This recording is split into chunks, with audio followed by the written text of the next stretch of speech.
This is Inside Out. Welcome to the Inside Out ku channel yaffe nga bulijjo ne SML News UG.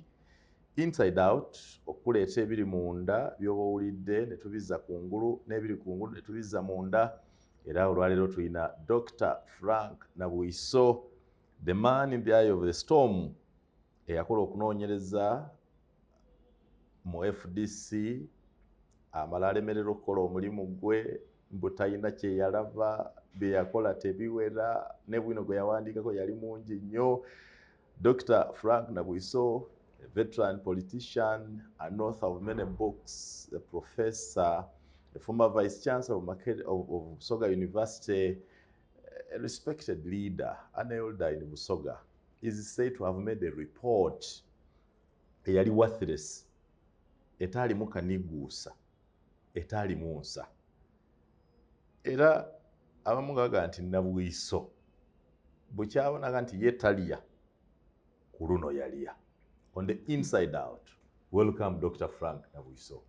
Thank you very much. Good afternoon. Good afternoon. Walya kyekigambo ekyo bakutuma omulimu gwa FDC n'ogukola ne bayita eyo ne bakuwa n'olya emyaka gyonna obadde tolya, ku luno walya. Nga lwaki ndya? Nga lwaki tolya? The question is in the answer. Lwaki tolya? Kati kiri mu musaayi gwange obutalya.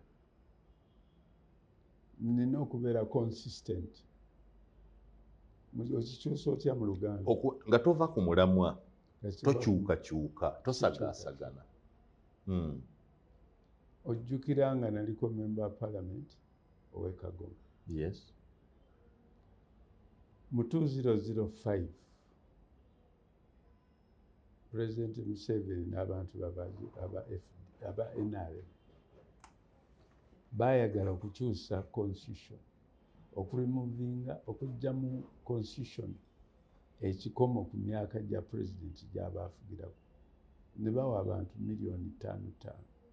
Ba member of parliament abamu ne bazirya. Abasinga obungi baazirya. Yes. Lwaki Wagaana. 5,000,000 mu kiseera ekyo zaalina value ki compared to today? Ne wagaana ozirya. Baatuwa 10,000,000 for development. Constituency development. Yes. Constituency. True. Nze ndowooza nti nze member yekka yawaako accountability. Kiri ku record. Watwala accountability n'ozaayo ne balance. Zaali mmeka? 37,000 shillings. Ku miliyoni 10. Yes. Wazzaayo balance wa mitwalo 3. We baatusabira nali nina balance miliyoni gundi 3,700. Kaakati parliamentary clerk nanga nti ate tetulina ate wakuwandiika nti sente toziza balance. Lwaki toziwa somebody neziwa omwana okugenda mu ssomero? But it's on record nti wazzaayo balance mu parliament ku 10 million. Yes. Kati okuvuluga ekintu kya FDC gwe atalya ssente lwaki wakivuluga n'okola lipooti omutali nsa? Anti abamu balowooza bwe batyo.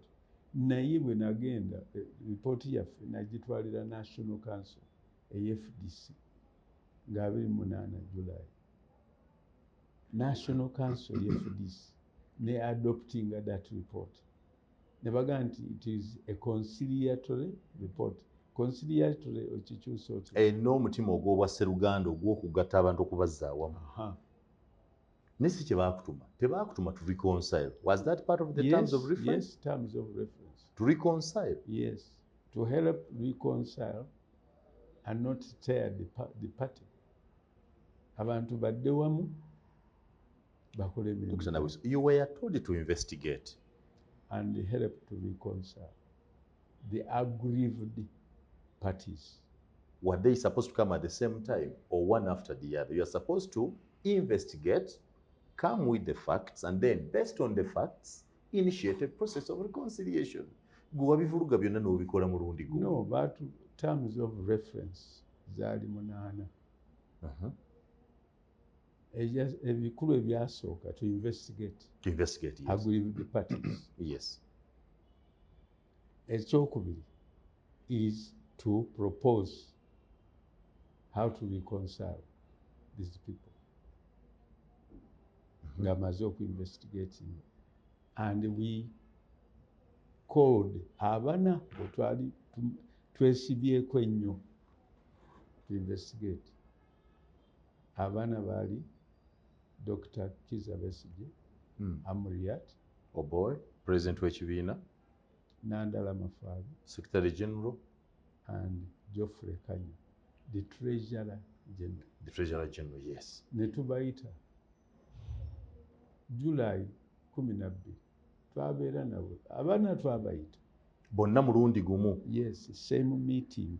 Ekanya, Amuriat, Nandala Besigye. Yes. Bajja omulundi gumu. Yes. Ng'olumu bayise kubabuuza ki? Kubabuuza tugenda kufulumya report. Baatugamba nti abantu bakkirizibwa okuwulira oba okusoma ebiboogeddwako bannaabwe. So the report is ready. Mwagala okusoma bye tuwandiise, bye twafuna. Ne gundi Nandala Mafaabi n'agamba nti nze bannange saagala akola bwentyo, bajja kugamba nti nze mbafosinze okuwandiika bye muwandiise. Lwaki yakitiirawo? Lwaki yakirowooza bw'atyo? Yali talina bwesiga mu bali abalala. That points at something. Lwaki yakigamba bw'atyo nti temundaga bajja kugamba? Yes. Abaganda bagamba nti bakugamba nga yakugamba. Yes, but there were reasons. Naga nti nze njagala report eno gye mukoze mugitwale straight mu National Council. Omulala Geoffrey Kanya naga nti oba kisoboka nga bwe tuli nti abana tetugaana reconciliation, mwe muyite abamawulire mubagambe bano bakkirizaganye. Ne tugamba nti tetulina mandate eyo, obuyinza obwo situbulina kuyita press conference.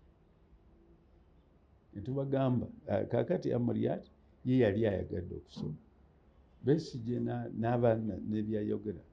Kaakati ne tugamba nti okay, what is the consensus? Nti report tuleme kugisoma ffenna. That was the consensus. Mugitwale straight to the National Council of FDC. Ne tugitwala ng'eri sealed, ne tugiopeninga, ne tugisoma. Lwaki? Kubanga oyogedde ku Geoffrey Kanya, naye mu report ne badde byogera mu bantu erinnya lya Geoffrey Kanya terivaayo nnyo. Yet is the party treasurer. Yes. What happened? Investigations ze twali tukola zaakwata ku bintu bisatu. Baatugamba to investigate one issue mainly. Eya Dr. Besigye's accusation nti Nandala Mafaabi got money from State House. Naye ne tuzuulayo ebirala 2 ebyali bitomentinga, byali binyigiriza obwongo bw'abantu. Nti Kano teyawagira, teyeenyiga mu campaigns za Amuriat. Teyetaba mu kumunoonyeza kalulu.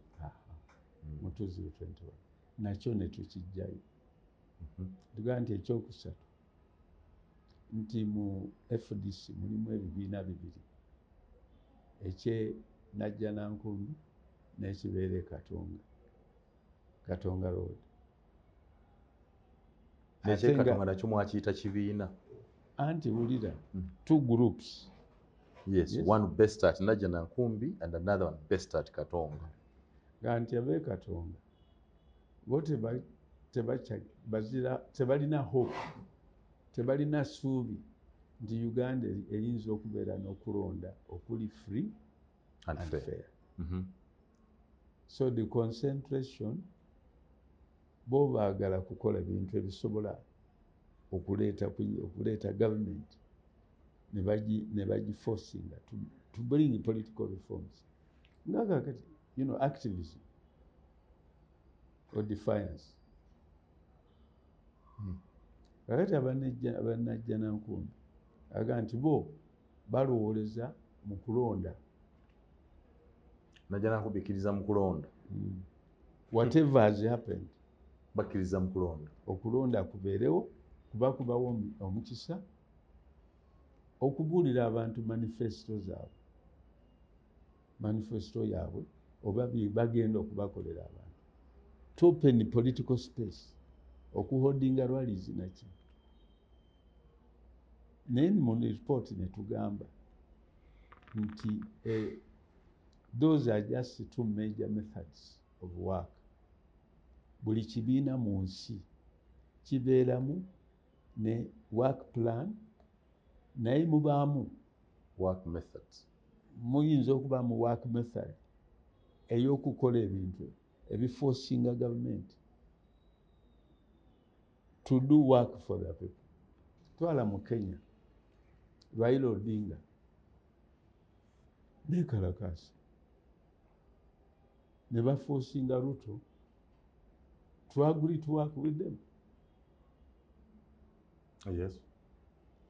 Biri mu nsi zonna okwekalakaasa kuli gundi, naye okuggyako nti bw'oba owandiisa ekibiina togamba nti ogenda kuteeka mu byakwekalakaasa. Toga nti ngenda kwekalakaasa, it's not constitutional. Yes. Tebakukkiriza. It comes along the way. It's a method. It's a method of work. Ne tugamba nti they are not two political parties, or groups. Those are your findings? Yes. They are not two political groups? Yes. Kaakati ewammwe ovaawa? Musajja Mulamogi. Buyuge. Ow'Ebuyuge amanyi njawulo wa Katonga ne Najjanangu. Ow'Ebuyuge tabimanyi.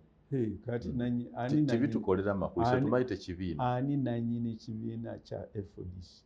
Nyiswa Buyuge. Because it survives on membership. Yes.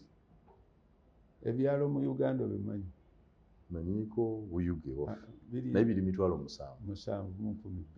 12,000? Yeah. Okay. 72,000. Kaakati abawagizi b'ekibiina kya FDC ojja kubasanga mu byalo ebyo. 7,000. Yes, awamu bayinza okuba 10, abayinza okuba 50. But they're spread. But they're spread. Abo be nannyini kibiina. Ekibiina si kya Besigye, si kya Nandala Mafaabi, si kya Patrick Oboy Amuriat. Leaders come and go. Ekibiina ekisinga obukulu mu Africa obukadde is African National Congress mu South Africa. Kyekisinga obukadde mu Africa? Yes. The oldest political party? Yes. ANC. Kyatondebwawo mu 1912.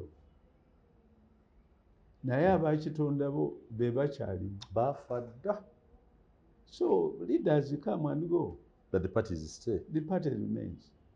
Ekireeta party okusigalawo. First, ideology. Endowooza enkulu. Kwekizimbiddwa. The foundation, the ideological foundation. That it Let me give you an example. Okitegeere. Economy ya Uganda oba ebyenfuna wano mu Uganda biri mu mikono gy'abagwira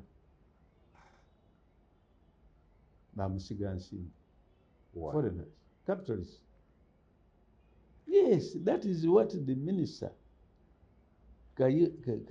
Kasajja yagamba ng'asoma budget ya 2018-19 nti ebyenfuna bya Uganda 69% of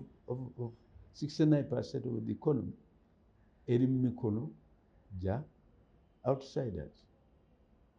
So Munnayuganda alinako 31%. Ate bulijjo NRM etugamba bamusigansimbi mulina okubawa ekitiibwa, be batuyimirizaawo baleeta ensimbi muno. But who owns the property? Nga mu Kampala muno baani abazimba skyscrapers?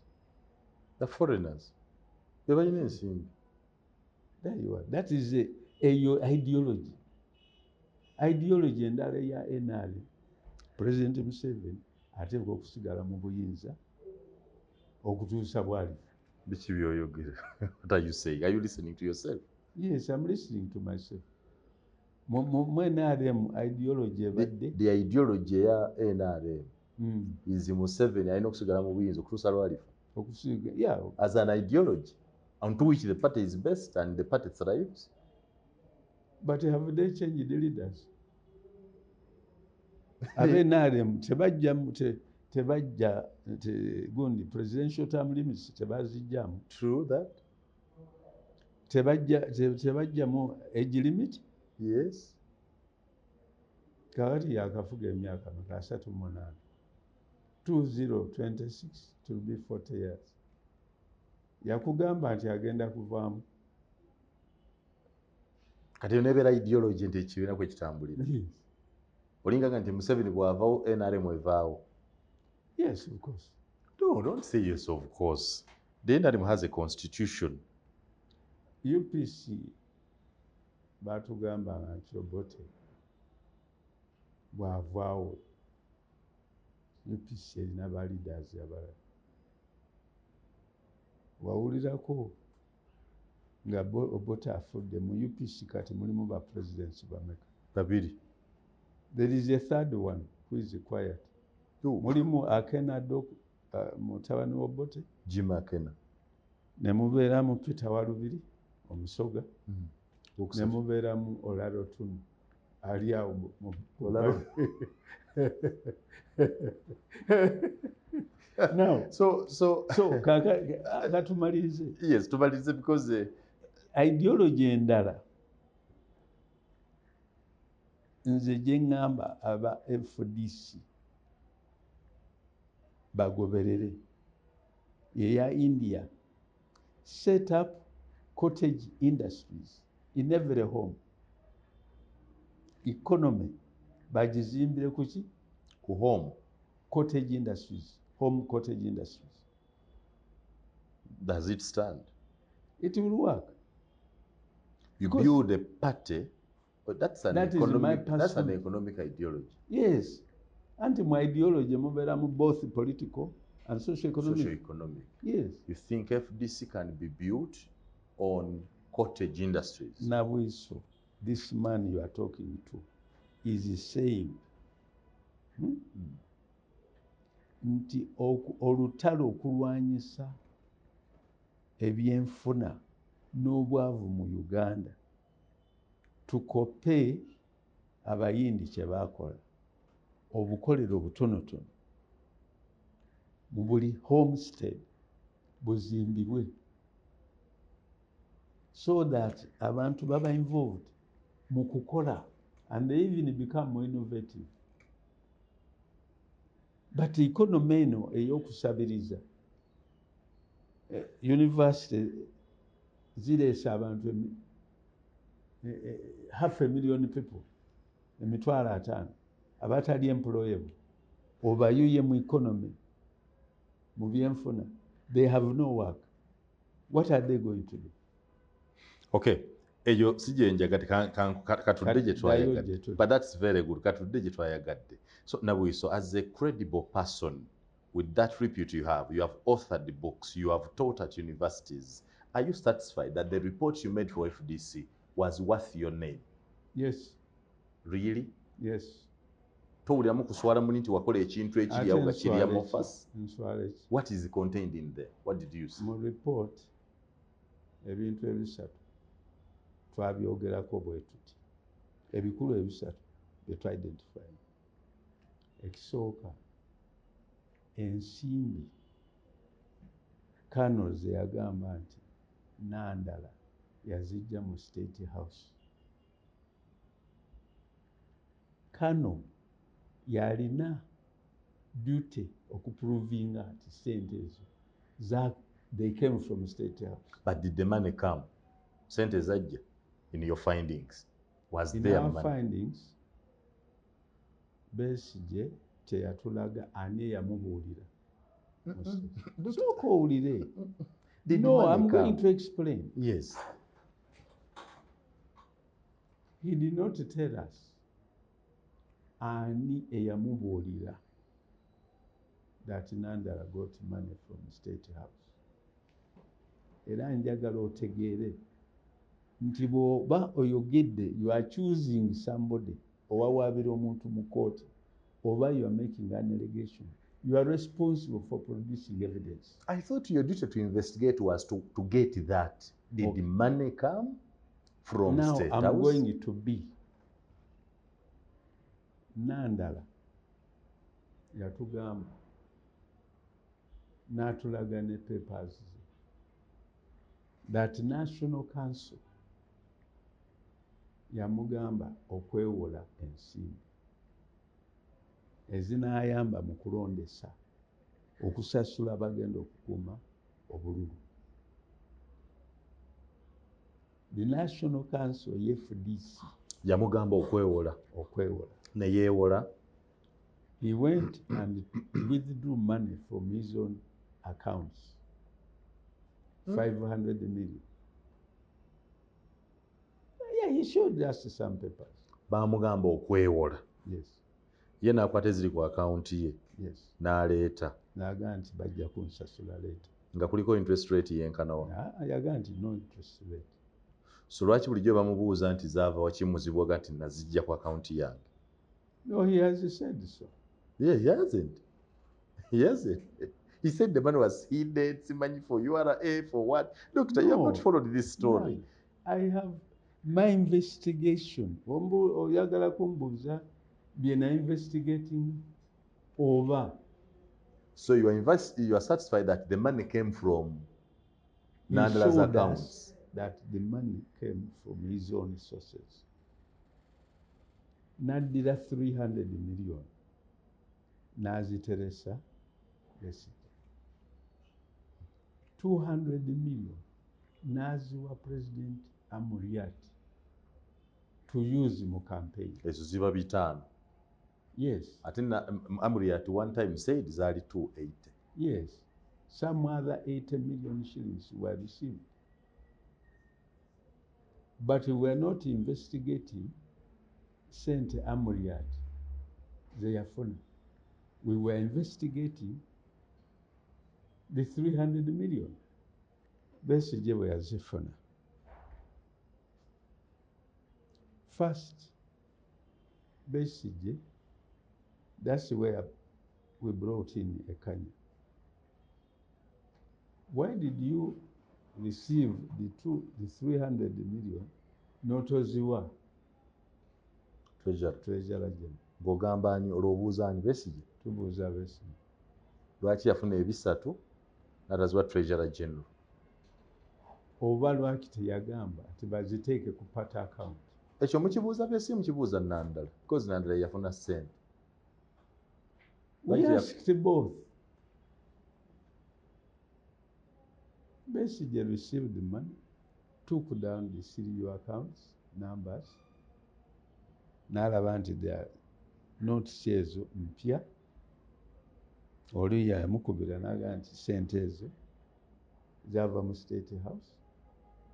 Took those 300 million n'aziteeka mu his shop in Nsamba, petrol shop. After taking the serial numbers, Yes. he put the money into business. He put the money in his Nsambia. Putting it as it is or using it and picking other? Did he keep it intact as it was brought to him? Kaakati kankuddemu nti when the time came to give back that money to FDC, zaali collected in installments, 4 installments. Esooka sijjukiza but 200 million ezaddako bwe ziti from 14th January 2021 up to 19th January, within 4 days. Besigye paid back the money in 4 different installments. Yes. Why, if the money had been kept intact somewhere, why was it split in 2 different? I thought nyini kikomo bwakusaba ossaawo mukono n'omuwa. Yeah, but those questions should be directed to him. Because this is what we recorded. Which is true. That's what he said. Yeah, he agreed. That he paid back the money into 4 different installments. Yes. He doesn't deny that. Did he take money with the same serial numbers he had photographed? Balibe ze bafuna zaali ndala. It was not the same money. Ze bafuna from Najja Nankumbi. What did Najja Nankumbi got? The money came. Seasons they are taking us serial numbers. That's what happened. So which means he got the money, used it, and paid it back. Would I be correct to summarize like that? What I'm simply saying is that he received the money. He received, yes. And he paid back. Now, you know English very well because you are a teacher like me. Receiving and paying back, and then receiving and returning are 2 different things. Okay, then what did you? Did he return the money, or did he pay back the money? He returned the money to FDC. That is the word I wanted to use. He returned. Returned would mean that the money remained as intact as was brought. So you simply pick and return. If you return it in different currency, even serial notes, then you are paying back. Which of the 2 happened? Whatever nomenclature you use, there is very little difference. What we know is that this 300 million was paid, was given back. Actually, not 300 million, but 670,000. Less. Would I be right if I say you failed your job? Because you did not establish the source of the money. If I say that somebody withdrew money from his account, okay.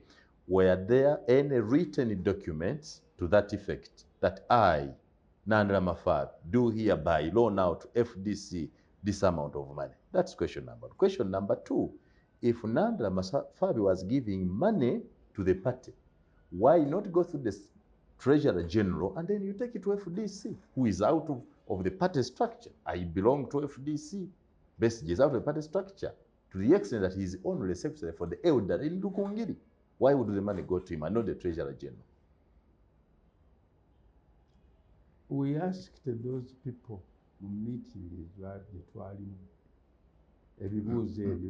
but what you ask and record, you don't record everything. You pick up everything very important. In which investigations? Investigation record on audio and video. They record everything on audio and video, Dr. Nabwiso. If you didn't and you summarize, that's not evidence. Evidence requires that you record everything. It's at the point of judgment that you summarize. Now, listen to me. Our investigations, we had somebody recording. The questions were mentioned in that report, which were asked for all those people who appeared before us. Not only those 4. There was Sir Jack Sabit, who was the first Treasurer General of FDC. Wilberforce Chambers, the current Deputy Secretary, Treasurer General. Bakandonda, the first administrator of FDC. We interviewed quite a number of people. The information was recorded, and then we said we now identify the major issues. And these issues, these are our opinions, these in our assessment, Dr. Nabwiso, during the period of investigations, bagamba nti baakulaba ne Nandala Mafaabi ne Amuriat mu Busoga. Bw'oba omanyi wali onoonyereza ku bantu bano, was it right that you met them before the investigation was concluded? Because you met them. Yes, I met them. 1st July, I met them ku lumbe nga tugenze okuziika mukyala wa Wafula e Namuganza, and I talked to them. Awo oyinza okugamba nti lwaki Nabwiso ya meetinga muli ati. Mwali ku lumbe kitegerekeka. N'oyogerako nabo.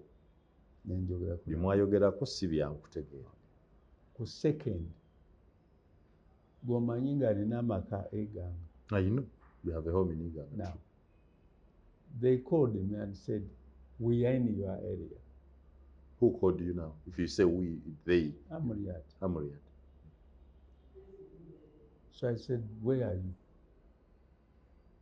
Ne bambuulira hotel. Eri awo eganga, ku luguudo lw'Ebunyi. And I went there. As FDC. Awo nazza musango ki when these people came to my area okugenda okubabuuzaako. Bakuyita nti naye teebereza gwe munoonyereza omukulu ate ne bakuyita. Mu budde. So nakola ki? Obanga bw'olaba nti CID ali mu kunoonyerezaako nti natta mukazi wange, ampise wali ku taxi mubuuzeeko ng'ayanoonyereza. Does it sound morally right in your heart? Morally? Yes, morally. Is it right? Supposing it is a method of investigation.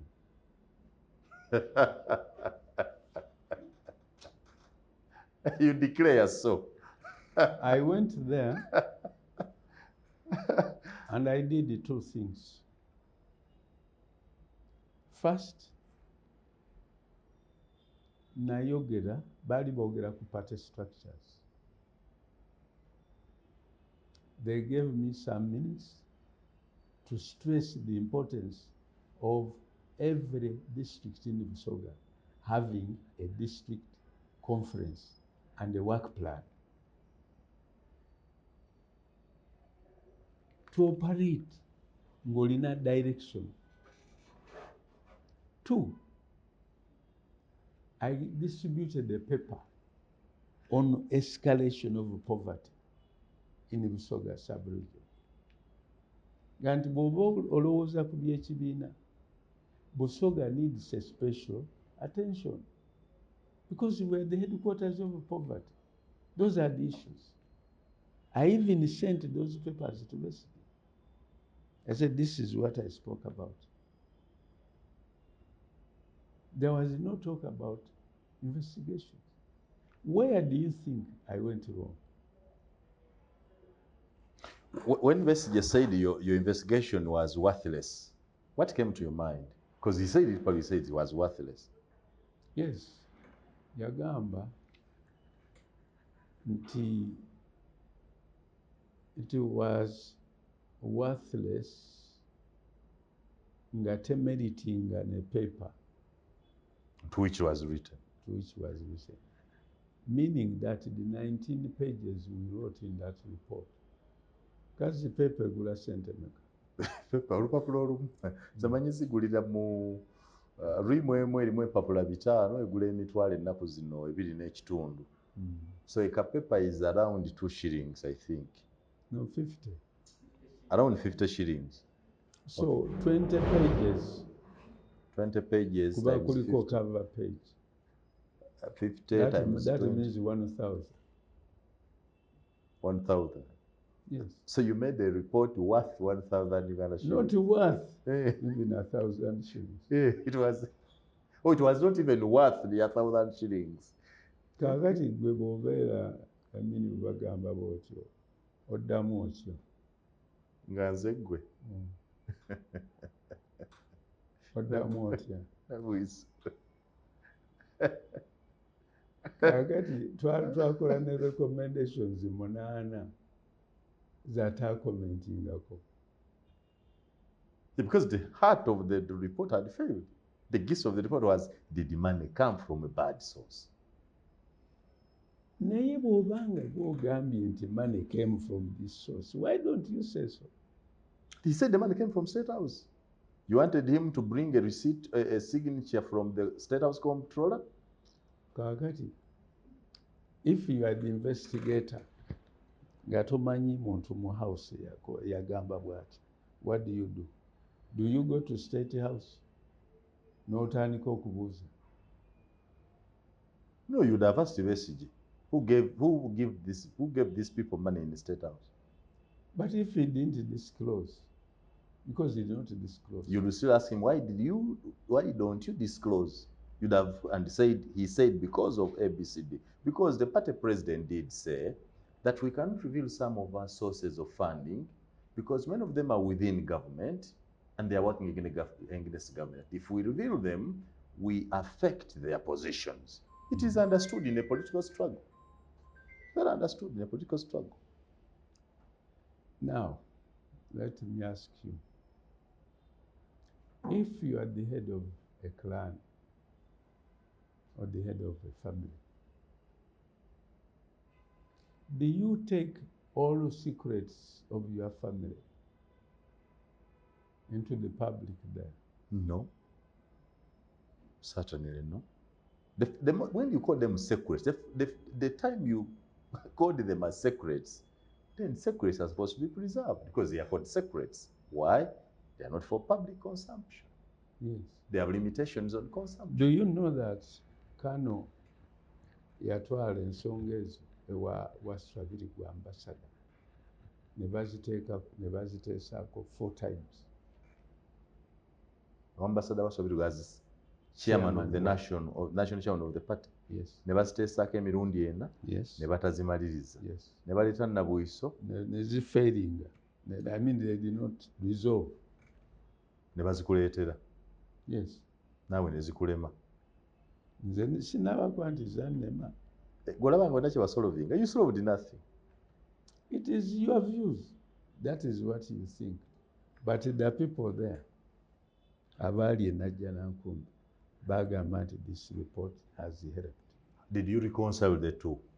Because the terms of reference. I have told you, I called there 4 of them, not 2, 4. Because Patrick Amuriat ye yawandiika ebbaluwa etwapointinga. Ate nga gwe mu investigating. One of the victims you are supposed to investigate appointed you to investigate him. Dr. Nabwiso, these things are as plain as that.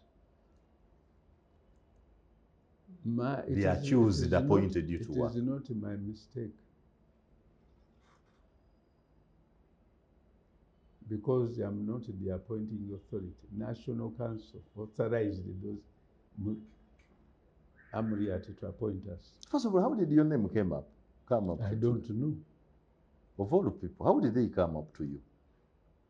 I was just told that National Executive Committee has authorized to appoint you. Okay. Nga mu FDC era omusajja omukulu. Olaba nga wenawo kye wajjanjabye. Did you chew anything? Mu party wajjanjabye ki? Abantu nze ndowooza nti kati bategeere nti rumor mongering is not very useful. Abantu baleme kubeera ku rumors. Rumor. Bw'obanga you are choosing somebody, take responsibility to look for evidence to incriminate someone. So luyita lugambo. Yes. You know how they call that in my language? No. Sietu. Yeah, you think the whole of this hulubalo is Sietu? I'm saying that rumors sparked off this crisis. Rumors sparked off this crisis, and it damaged the party. You call them rumors when Dr. Besigye displayed in the Daily Monitor all the copies of the serial numbers of these notes. But that was not the money that went back to FDC. Secondly, what does it confirm? Serial numbers. Okay, not MPR. The confirming that the money came from State House. But I don't know, but the money came. No, New notes come from Bank of Uganda. they come from, Bank of Uganda. they go to State House. That I can't Security confirm. agents. No, some is taken to State House, security agencies, and some commercial banks. Reason being that, according to them,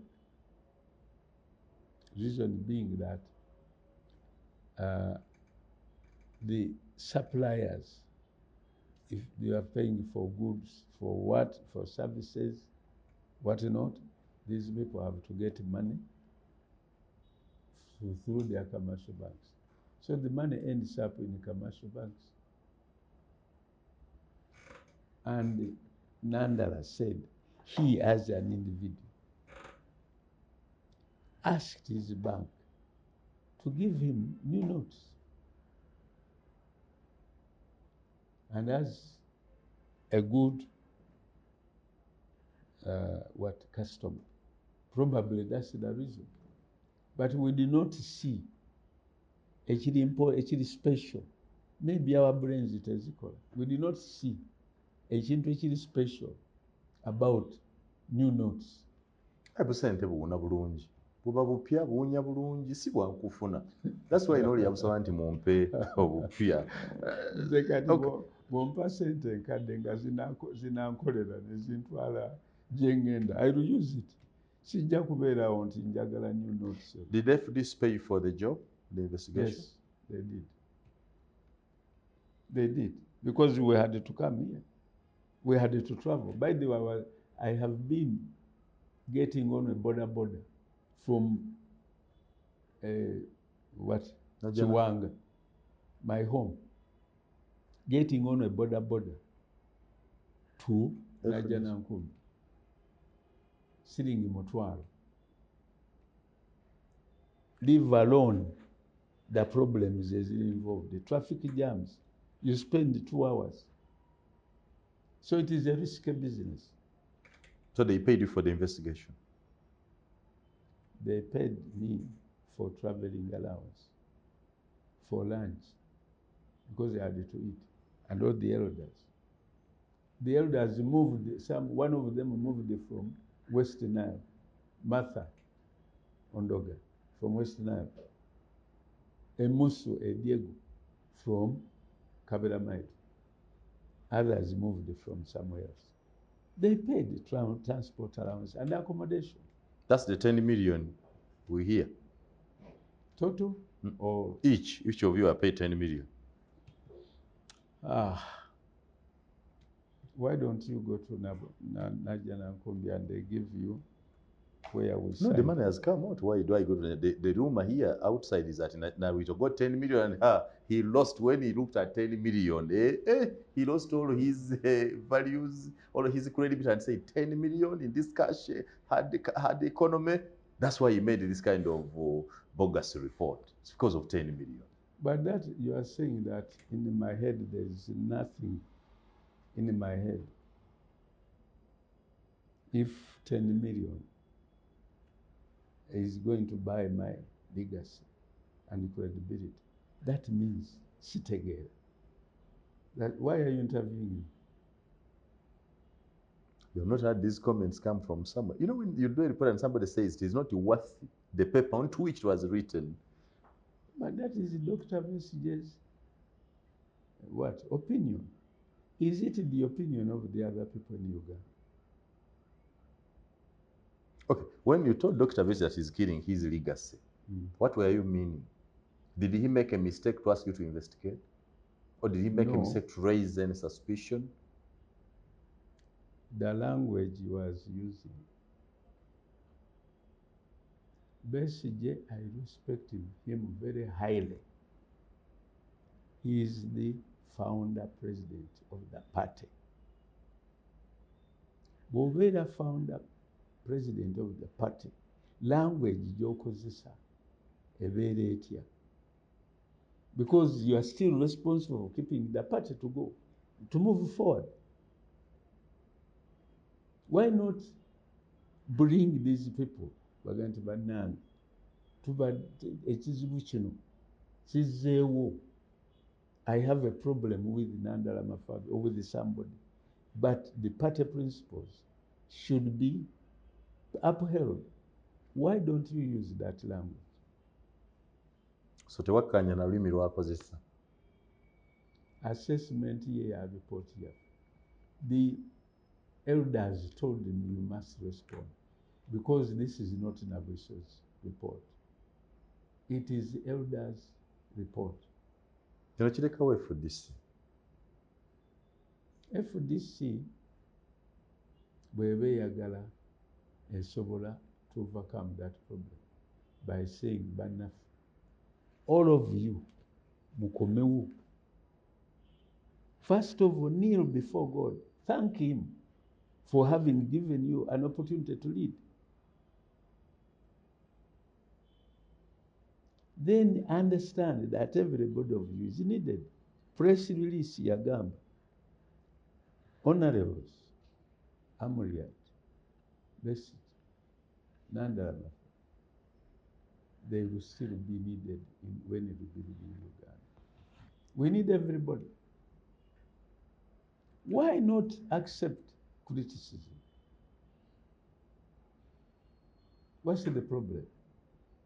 I have got a number of books by Kanyahamba, Professor Kanyahamba.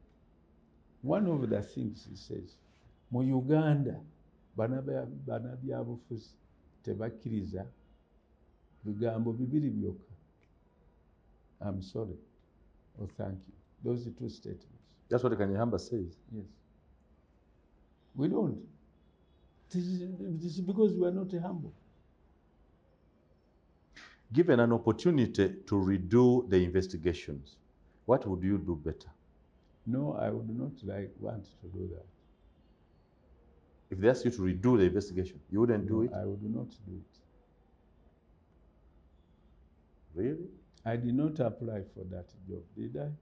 No, you didn't. You didn't. But you know, what I am saying is, given the voices from different people, they would say, oh, Nabwiso, please have a second chance on this report. What would you do differently? I would not accept. So I don't want you to persuade me even to think about it. Thank you for your time. On the inside out, ne Dr. Frank Nabwiso, ssente w'akakiiko k'abasajja abakulu oba ak'abakulu n'abakyala abaanoonyereza ku miroboli n'endooliito mu kibiina kya FDC. Nabwiso aga nti ye kye yakola mukakafu kyekyo era kizimba FDC wadde nga banne baga nti Nabwiso oba baamuwa ekintu ekyamubuzaabuza aga nti muli gasseyo ekyokulya tekiriimu era ne kuluna aga nti teyalya. The inside out ebiri munda bye tuzza kungulu n'ebikulu ne tubizza munda. Bwe bwe tubadde ze Simon Oyanga Lutaaya. Thank you very much.